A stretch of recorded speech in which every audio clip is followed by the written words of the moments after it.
of the Real Deal Sports Podcast, or the Real Deal Podcast, on this 12th of April 2018, as we discuss the world of sports and pop culture.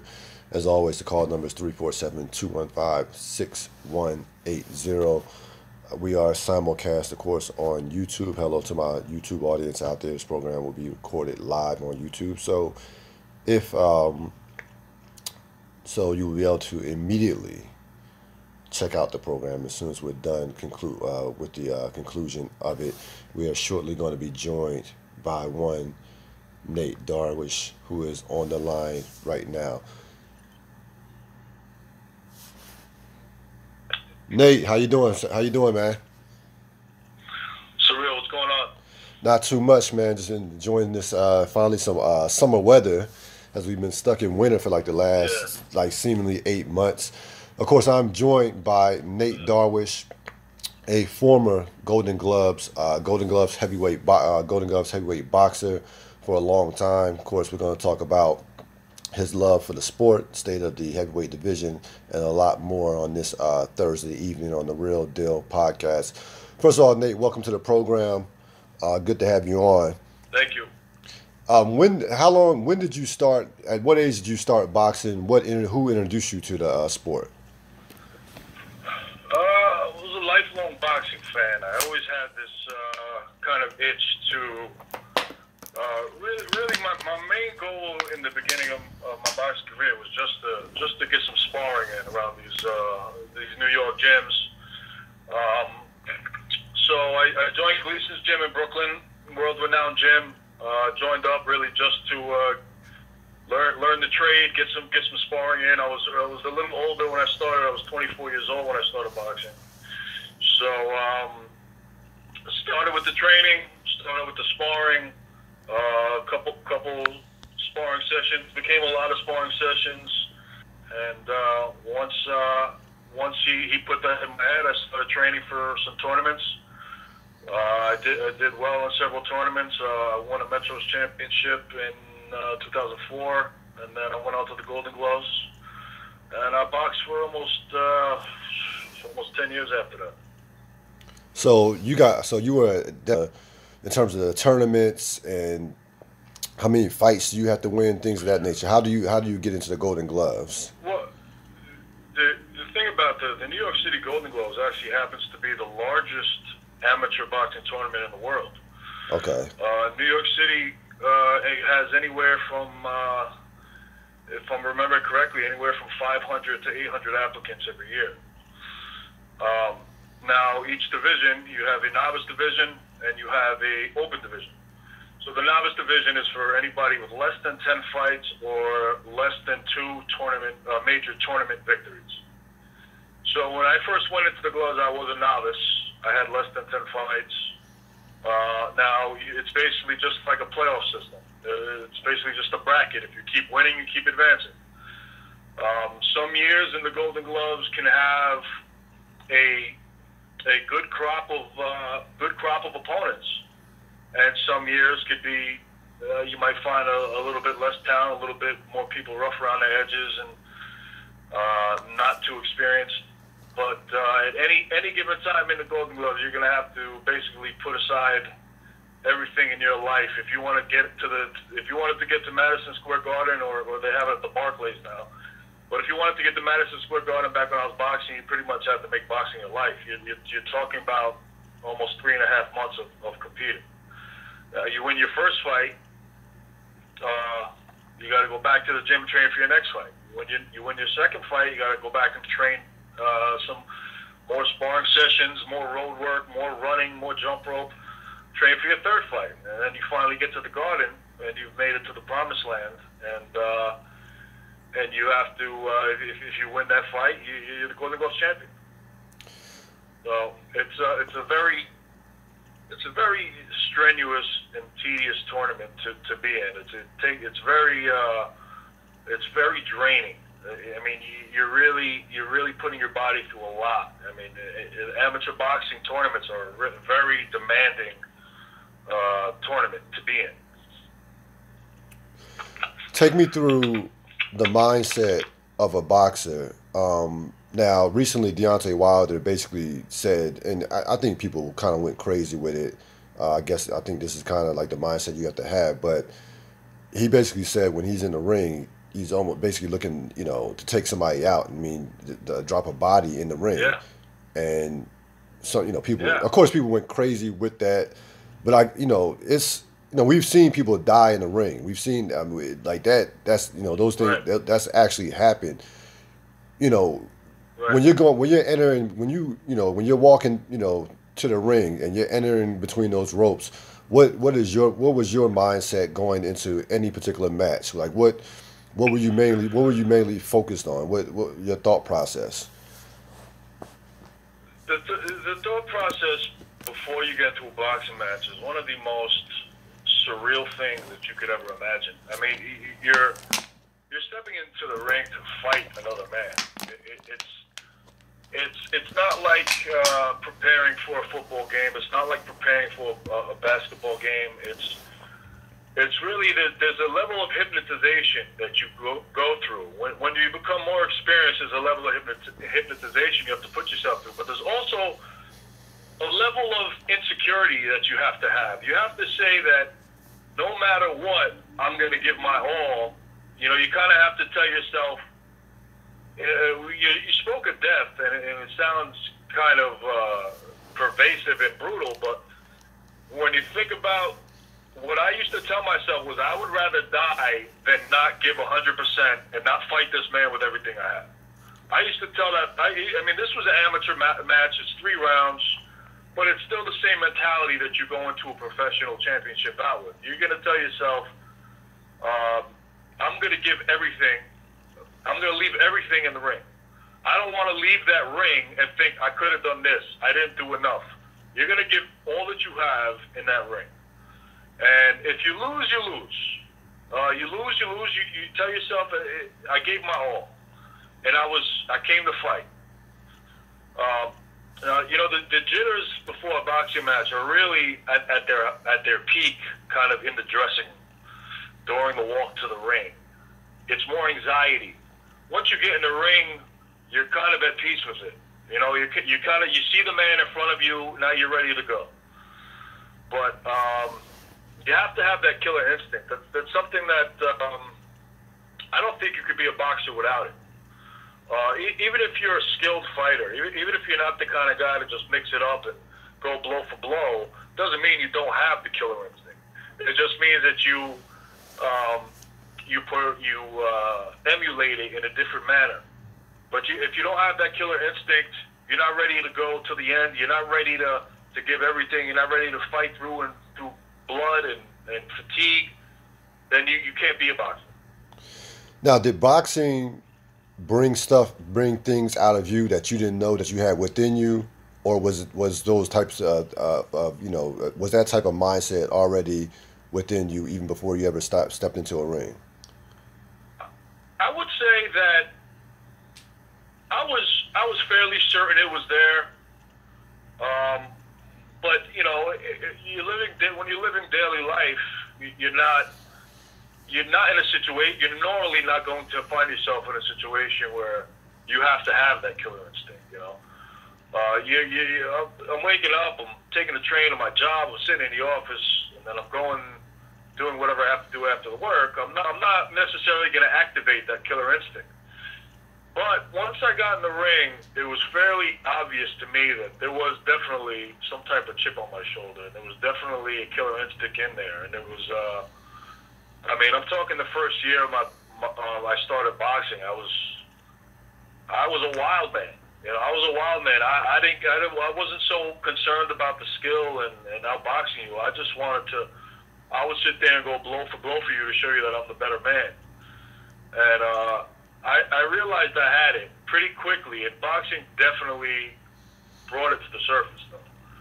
It really did. I mean, even in sparring matches, you have to have it. Especially in a place like New York City, where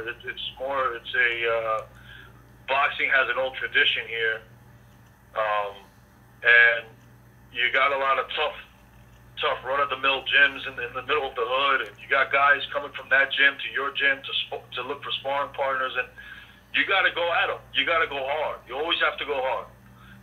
And in New York, a lot of times the hardest fights were the sparring matches. I mean, I've had some sparring matches where I didn't know if I was going to finish. I didn't even know if I was going to make the final bell because I was hurt. I was tired. I could barely had anything left. I mean, when you find that it's deep down in there. If it's not deep down in there, then it's not for you. Which style of fighters bothers you the most?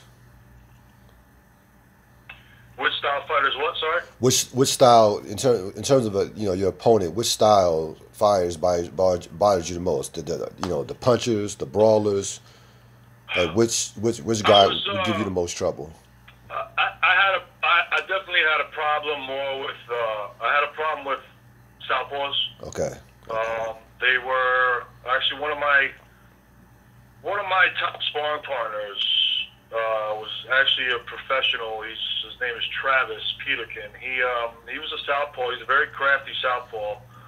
Used to spar with him a lot when he was a 17, 18-year-old kid, but he was a national Golden Gloves champion, and we used to spar all the time. And always had a problem figuring him out, timing him, landing clean punches on him. It was difficult, and I fought another southpaw in the Golden Gloves, and he gave me some problems as well.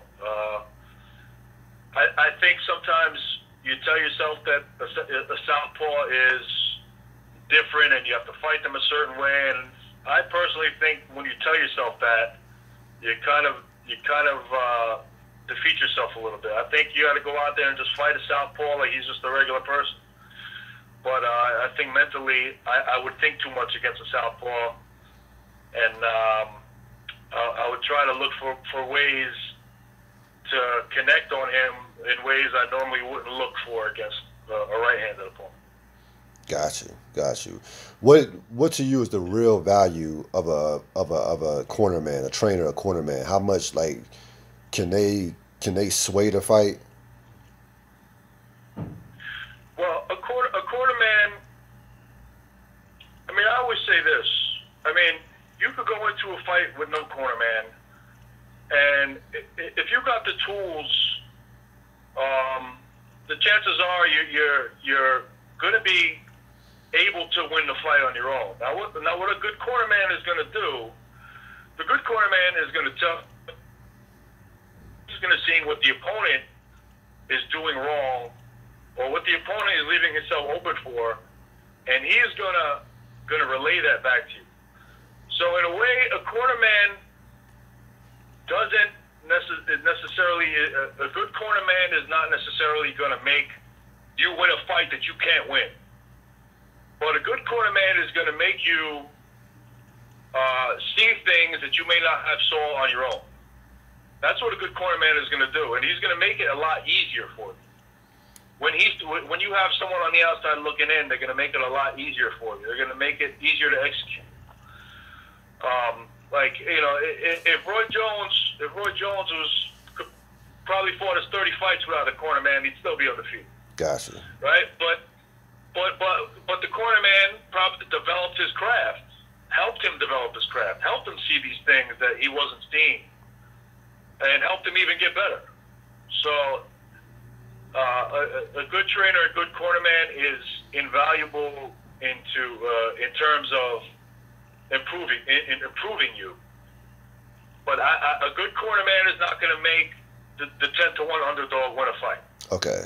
Just, that's not right. They can't. I don't care how good he is, how intuitive he is. It's just not going to happen. What's that movie? The Great White Hype. he couldn't help out Peter Bird. Peter Bird couldn't do nothing for him. Peter Bird, Dana White. So when you were preparing for a fight, what to you was more important? Understanding the weaknesses and strengths of your opponent, or your mindset going into that fight. What did you focus on, yourself or your opponent more? It was the interesting thing about amateur boxing, and it's a big difference between amateur and pros. And when you're a pro boxer, you know exactly who you're fighting. Okay. You could look him up on the internet. You could watch some videos of him. You could look at his record online and see how he's done against certain people. In amateurs, you don't know who you're going to fight until the day you show up to the arena. You show up, and then they pick who's going to fight each other. So if there's 10 people in your weight class, they're going to just pick while you're in the dressing room who you're going to fight, and you don't know. So you can't really prepare for a person's style in the amateurs unless it's like a big tournament, national tournament or something, and you already know who you're going to fight. But most amateur bouts are not like that. I focused more a lot on visualization. So I would say the entire time I was training, I would kind of visualize points in my mind where I was beating an opponent, or my hand is raised at the end of the fight, or whatever the case. But especially the night before the match, I didn't lift a finger. I didn't jump rope. I didn't do anything. I just relaxed. I just rested, and I would just lay down and visualize. I would see myself doing what I know I'm capable of doing. I think that's a great tool for a boxer to use. Any athlete in general, you'll find that sports psychology therapists are always going to tell you to visualize and see yourself doing the things you know you're capable of doing. So that was my technique in general going into a fight, was to just visualize. And a lot of times you talk about the killer instinct. A lot of times I would visualize myself just relentless, just putting pressure on the guy, hurting him, him hitting me and me taking it and not budging. You know, you have to visualize yourself as impervious a little bit. Like I was talking about the hypnotization that you do before a fight. So I'm watching the last two big-time heavyweight fights, Wilder, Ortiz, Joshua, and Parker. And, I think 4 very good fighters. And I'm looking at the, rankings, pound for pound, in terms of just all the fighters. And not one heavyweight is in the top 10 pound for pound fighters by Ring Magazine, which is still, obviously a credible magazine. And you're around the same age. We both remember when the heavyweight champion of the world was like the #1 title in all the sports. Like it was the most coveted title in all sports. Yes, easily. It wasn't not even. There was a time where it wasn't even close. But even going back to I say even like the early '90s, that Mike Tyson, Riddick Bowe, Lennox Lewis era, it was the most coveted belt. So you got these 4 very good fighters, and I just feel like, and you can certainly chime in. I just feel like right now, for the most part, nobody really cares about the heavyweight division. And I think that now there was a time post Tyson, Lennox Lewis, post that era, there was some bad champions. I mean, you had Chris Bird, some guys who had no business being. I mean, Roy Jones Jr. won the heavyweight championship, and he was all time great at the middleweight, but he should never. That should never happen. So John Ruiz. Oh yeah, that's another one. All he did was hug. Right. So you know what I'm saying, that they had at least a 10 to 13 year period where. Again, I'm not a fan. I never was a fan of them. I understand they were pretty good fighters, but I never was big on the Klitschko's. I'm sorry. I just never was that. I never was that big on them. But now I think the heavyweight division to me is in a sort of like a renaissance. I think those 4 guys that I just mentioned are 4 very good boxers. I'm not saying they're all time greats, but I think they're 4 very good boxers. What do you see? Do you foresee in the future the interest coming back to the heavyweight division, or you think this is just going to continue? Well, the thing is that I agree with you. You got 4 names. You've had 2 heavyweight matches. Well, not so much in the U.S. The Joshua Parker fight. In England, Joshua's as big of a star as an athlete can be. Right. Here, Deontay Wilder is still he's not a household name like Tyson or Holyfield was. He is bringing excitement to the game. I mean, he's knocking people out. I mean, he has scary power. This guy. He's laying top 10 contenders out in the first round. I mean, the guy is doing some pretty exciting things. Even though he himself is, you can very much question his level of opposition. I mean, his first 30 knockouts were against nobodies. Right. In the last, he got some good stoppages, obviously against Bermain Stavern, and I personally think his victory over Ortiz is even more impressive than Joshua's victory over Klitschko. Okay. The reason I say that is because, of course, Klitschko he's a legend. He was a long-reigning champion. He's a Hall of Famer. Right. He was definitely on the decline. In the Fury fight, I saw a guy that couldn't pull the trigger anymore. Vladimir was 40 years old. I mean, even though Ortiz was just 2 years younger, Ortiz was a fresher, kind of a young 38. Let's put it that way. He wasn't battle worn. He didn't have 60 fights like Klitschko. He didn't. And with 60 fights, some of that motivation is lost, and some of that hunger is lost also. So I say Wilder's victory was better because he beat the guy who was here and now rather than the guy that once was. So, I mean, you could argue that for days. I mean, some people may disagree with me, but Ortiz is a monster. You call him King Kong for a reason. The guy's a house. He's a house. He's a southpaw, and he's got incredible boxing skills, and he's got power, and he's got that Cuban pedigree. And if you're talking about excitement back in the division, I don't know how much Parker fits into that mix. He doesn't have the most exciting style. I thought he fought a very good fight against Joshua. I thought it was a good fight. I thought it was actually closer than the judges. Yeah. I mean, it was in British. I mean, it was in Britain. So so that had it was a home, basically the hometown discount. But I thought Parker fought a pretty good fight. Yeah, like I agree with you. I thought the judges' scores were pretty outrageous. Yeah, they were. No, they were. They were. I really thought Joshua would win by, hometown fighter. I really thought he would win by maybe 115, 113 or something like that. But when I heard the scores, I was like 118, 111. I was like, nah. So the heavyweight division is clearly not what it used to be because of a few reasons. I mean, I think Teddy Atlas once said he's like the next great heavyweight boxing champion is playing football. Yeah. Or basketball. It's not like it used to be where it was the only way out for these guys. A lot of these guys from the underprivileged neighborhoods. A lot of these guys, their only way out was to fight out. Their only way out was go to the local boxing gym, learn to box, and make some money. That was it for them. But now there's more opportunities. Now you can get underprivileged kids can get scholarships and so on. So it's a different era.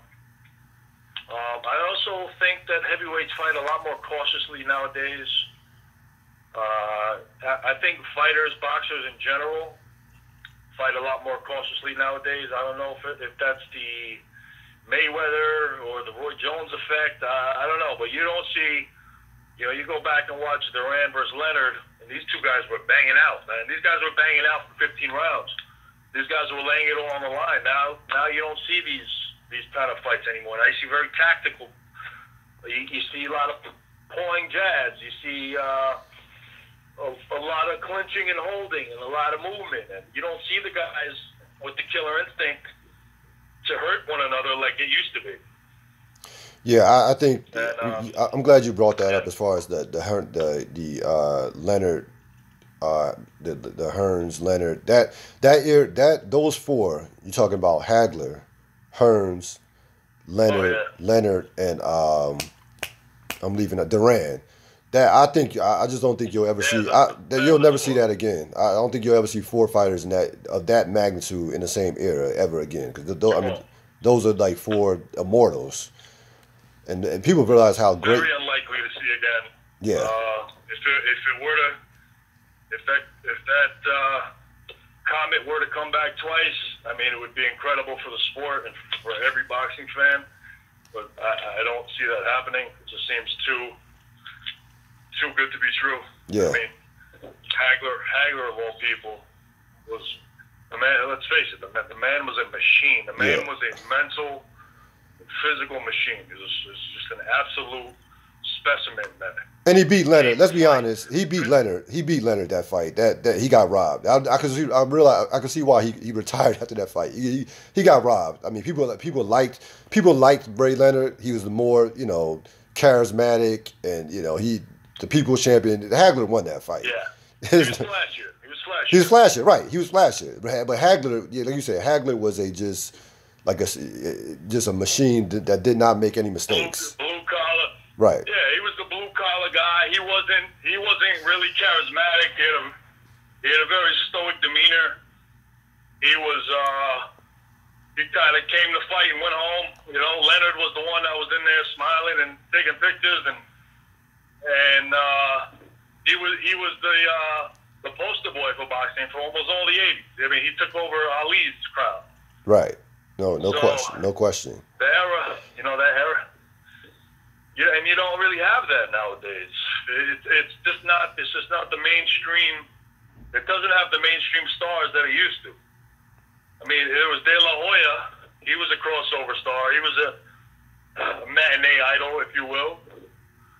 But then you have Pacquiao and Mayweather, the other 2 most notable fighters of the era, and that's all you really have. So the making a huge star in boxing is a difficult task nowadays. It just doesn't happen like it used to. Getting back to the heavyweights, we talked about the era in the early '90s, and of course, the guy who definitely, without question, was the biggest star of that era. Even though his skills had diminished after in the mid '90s, of course, with Mike Tyson. We could do 20 podcasts on Mike Tyson. I mean, this guy's one of the most polarizing sports figures in the last 50 years, without question. Oh, yeah. What do you think what do you think the biggest misconception is about his legacy in your opinion? I hear a lot of. I mean, I'm a huge Mike Tyson fan. That's my favorite boxer of all time. Right.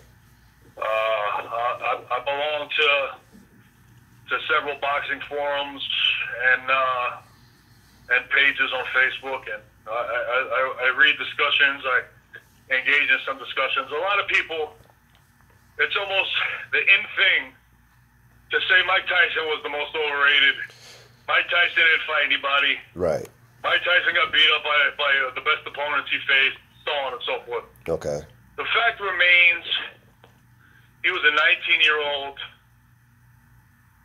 beast of a man-child, that was knocking out men that was 6'4", 6'5", and he was knocking them out in the first and second round. Right. And he had the quickness, the power, and the boxing ability of a welterweight or a lightweight. So you can never, in my opinion, you can never say Mike Tyson was overrated. The misconception that he is overrated is probably the thing I have most issue with, because you'll never see that again. You'll never see a 19-year-old boxing champion. Right. 20-year-old boxing champion when he beat Burbick. Yeah. You'll never see that again. You'll never see people getting knocked out in the first round for a year straight. It's just another misconception about Tyson is that he's just this crazy, unhinged, rough around the edges man. He's actually there's a lot of depth to Mike Tyson. Right. A lot of depth. I mean, he's got his mental issues. It's manic. I believe he's manic depressant, bipolar, possibly. I don't recall exactly, but the man can border on genius and insanity. Yeah, no, he You know, that's what I'll quit. That's a perfect way to put it. That's a perfect way to put it. you know, the life that Mike Tyson has lived is just, It's unreal. when truth is stranger than fiction. Truth is stranger than fiction. His story never gets old to me. I mean, I can watch the Mike Tyson documentary over and over and over and over. No question. Make a new one, I'll watch it. Right. You know, to see the teacher mentor combination of D'Amato and Tyson is epic. I mean, it's so legendary that a movie couldn't even do it justice. I mean, this is real life. You know, a boxing trainer took this rough kid from Brooklyn and turned him into a world champion. He instilled confidence in him. He instilled the skill in him, and he gave him all the tools that he needed to do what he had to do. Because without it, Tyson was almost like a wild animal. You know, he needed to be tamed, and Cus D'Amato did that. Couple things I didn't realize, and I'm right with you. It's almost got to a point to where he's now underrated. I think people have went too crazy with the overrated. I never thought he was overrated. I thought, he kind of reminds me, and I don't know how big of a baseball fan you are, but growing up in New York, kind of reminds me of Dwight Gooden. Had that meteoric rise to his career. Dwight Gooden? Yeah, the pitcher. Yeah. Dwight Gooden, yeah. Yeah, very similar. Yeah, I kind of had that meteoric rise where you like young phenom, right, right, who probably didn't get the most out of his ability for the totality of his career. Even though I think Tyson got more than Dwight did. But let's look at the facts here. The guy, like you said, youngest champion of all time, was knocking everybody out, never ducked anybody. He fought the fighters that were in front of him. It's not like he was ever ducking an opponent. He unified the title, okay, which, if people don't realize, it's only been done 28 times in the history of boxing. The title has been unified. Only 28 times in all the divisions. In all the weight classes. So that's something. Unified champ. Yeah, that's something that you don't see that often. And the thing about Tyson, when I was doing watching, I watched two of his signature fights. I watched the Spinks knockout, and I watched the Buster Douglas fight. So I watched both of those fights. Right.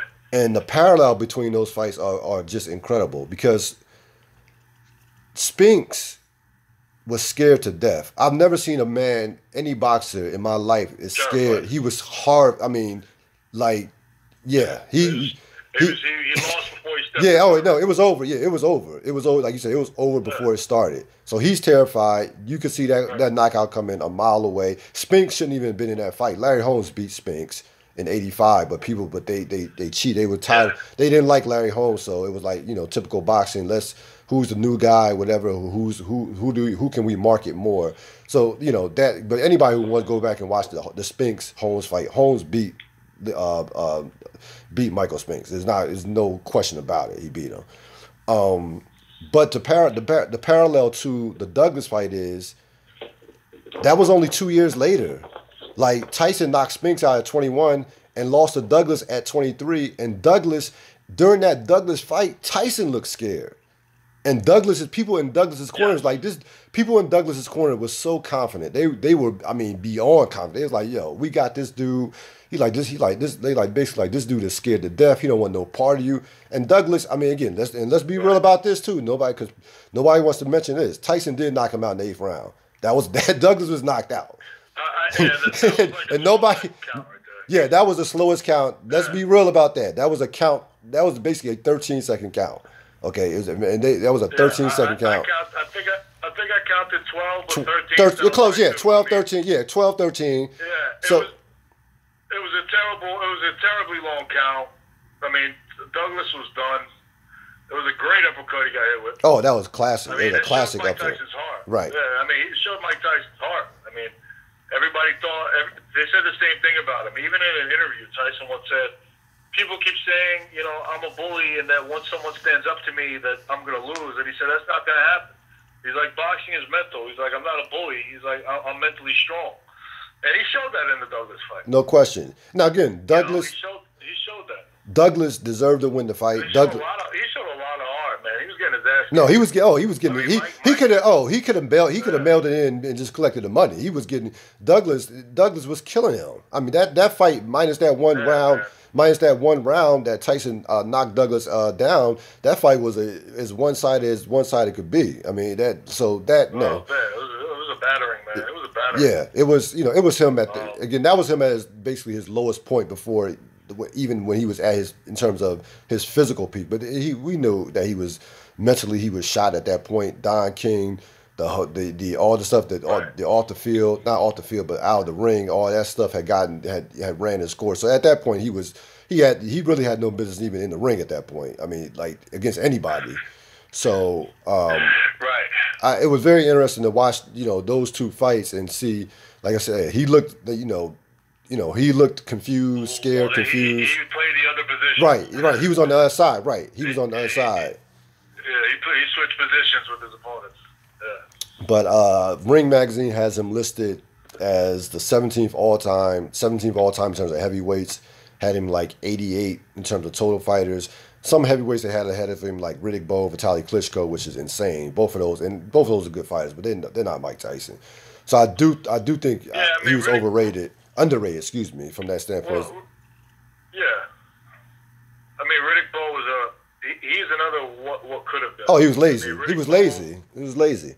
Yeah. Right. I mean, Riddick Bowe was a unified champion also. I mean, Riddick Bowe is one of the most talented heavyweights that I've ever seen. He could take a punch, do great combinations. He was fast. He had a great jab. He could uppercut. He could fight inside very well for a tall guy. He lacked the motivation. I mean, he lacked the motivation that he had to beat Holyfield. Right. In the first match, he didn't maintain throughout the rest of his career.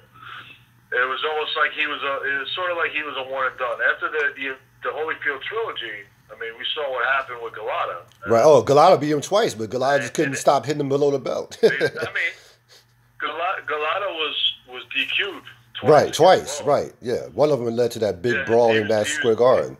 He was DQ'd, but if the fights would have went to the cards, he would have lost. Both of them. Both of them. Both of them. Both fights, he was getting killed. Especially the first time. Right. We didn't know what the hell was going on that first match. Yeah. I remember watching that live. I must have been maybe 14 or 15 at the time, and I remember thinking, what the hell is going on here? Like, we were just expecting to see an easy night football. And it wasn't the case. The Galata had surprisingly was beating him to every punch, and it just had Bo bewildered. But I mean, these guys, the heavyweights of the past, they're not. The heavyweights of today are just not the same as the heavyweights of the past. I mean, even the 70s and the 80s were a great era. Even the 60s. All the eras before the 2000 era were great. Right. Were great for heavyweights. Right. And like I said, what caused the decline of the heavyweight division? You could probably point in different directions, but hopefully he can make a comeback. I mean, I don't remember the last time I tuned in to two heavyweight fights back to back. No, me neither. That's why I did this. Yeah, that's why I had to do this podcast. Right, exactly. I'm watching. I couldn't believe I was watching heavyweights. I'm watching back-to-back heavyweight fighters, heavyweight matches, basically within a couple of weeks of each other. That's why I'm like, I have an interest again in terms of what's going on in the heavyweight division. Far as some up and coming fights, possibly. I know you have like Terrence, the Crawford Horn, but Canelo Triple G. Now we know that fight is eventually going to happen. I know it got pushed back from May 5th because of the failed drug test for Canelo, but it's going to happen. What are your thoughts on that fight? What did you think about the first one? Well, I think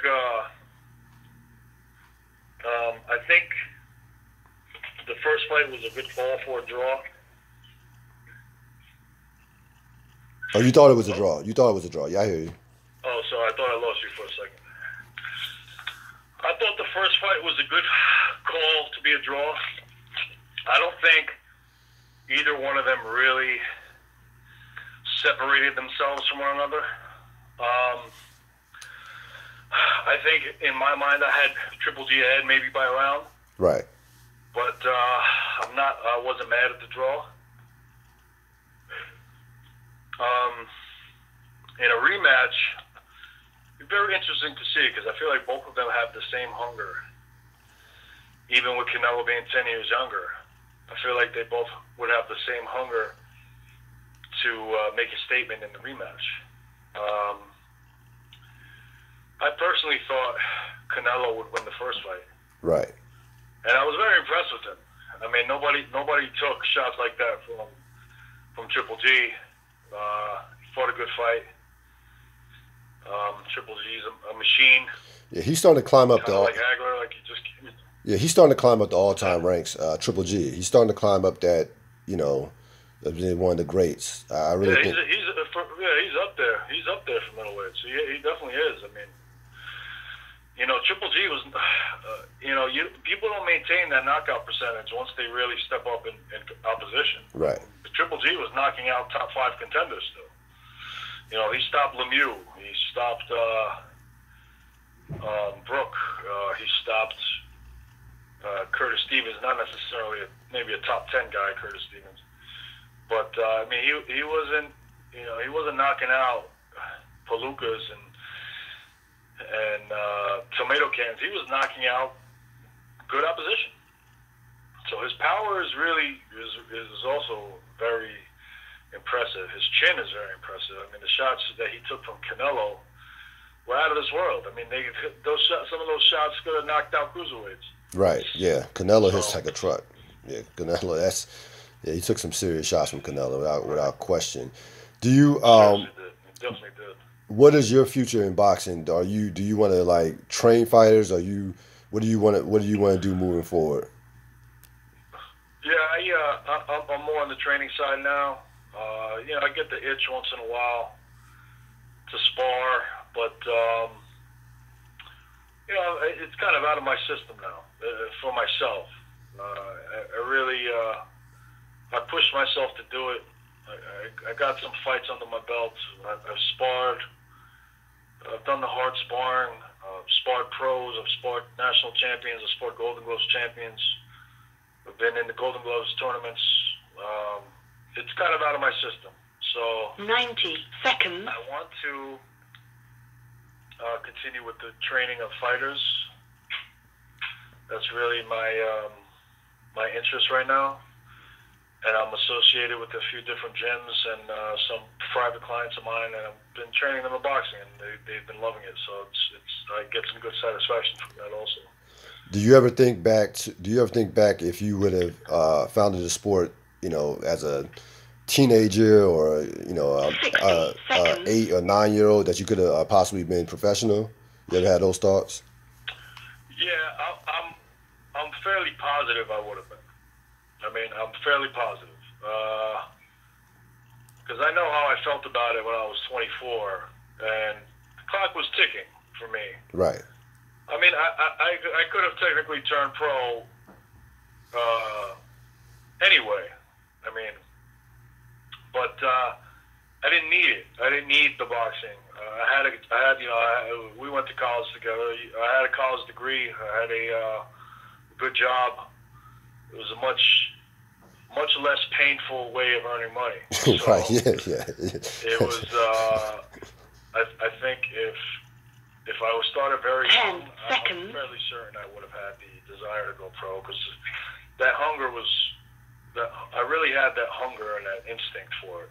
So, and that's what you need to really push yourself into the pros. No question about it. Well, that's going to wrap it up. Again, thanks for joining the program. And again, we look forward to having you on for future fights. Definitely going to be some big fights later on this year. One last quick question: Do you think Andre Ward will come back? You think he'll come out of retirement? I don't think so. I think Ward's think Wood's his love for the sport. I'm not sure. I think that dwindled a little bit.